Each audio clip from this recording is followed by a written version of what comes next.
السلام علیکم طاہر صاحب، کیسے ہیں آپ؟ ٹھیک ہیں؟ وعلیکم السلام، اللہ کا شکر۔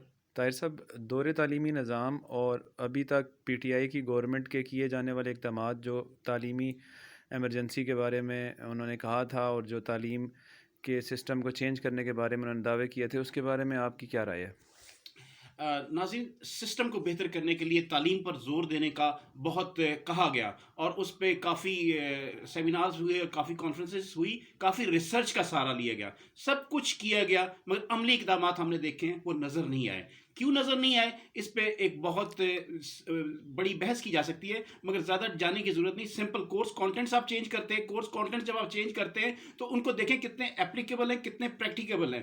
آپ نوجوانوں کو جو وہ پڑھ رہے ہیں، جب تک اس کی پریکٹیبلٹی پہ نہیں زور دیں گے، جب تک وہ اس عمل سے خود نہیں گزریں گے، جب تک اس کو وہ مشاہدے میں نہیں لائیں گے، ریسرچ میں نہیں لائیں گے، اپنے ایپٹیچیوڈ میں نہیں لائیں گے، اور ان کا مائنڈ سیٹ چینج نہیں ہوگا، ایجوکیشن سسٹم کو بہتر نہیں بنایا جا سکتا۔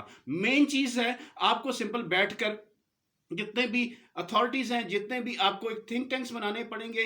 تھنک ٹینکس بنانے کے بعد ایجوکیشن لائبریریز کے ای کامرس کے تھنک ٹینکس بنانے کے بعد آپ دیکھیں کہ نوجوانوں کی آؤٹ پٹس کیا ہے۔ کہا گیا کہ ایمرجنسی لگائی جائے گی، ان ایمرجنسی لگائی گی، اور ان کا فائدہ کیا ہوا؟ اگر آپ ایمرجنسی اس طرح لگاتے ہیں کہ میٹرک پاس جو ہیں وہ آپ وزیر تعلیم بنا دیتے ہیں، تو وہ ایجوکیشن سسٹم کو کیسے آگے لے کر جائیں گے؟ اس کا مائنڈ سیٹ کیا ہوگا؟ اس کا ویو کیا ہوگا؟ اس کا ویژن کیا ہوگا؟ آپ دیکھتے ہیں اس وقت ساری دنیا میں ایک سیکنڈ میں کتنے ہزار سافٹ ویئر سامنے آتے ہیں، اور ان سافٹ ویئرس کے سامنے آنے کے بعد وہ نوجوان کہاں سے کہاں پہنچ جاتے ہیں۔ آپ جاپان میں دیکھیں، چائنا میں دیکھیں، فلپینز میں دیکھیں، وہ ملک آہستہ آہستہ اپنے کورس کانٹینٹس کو بہتر کرتے ہوئے، اپنے سسٹم کو بہتر کرتے ہوئے ایک جہتیں لا رہے ہیں، اور ان جہتوں کی مدد سے وہ آگے بڑھ رہے ہیں۔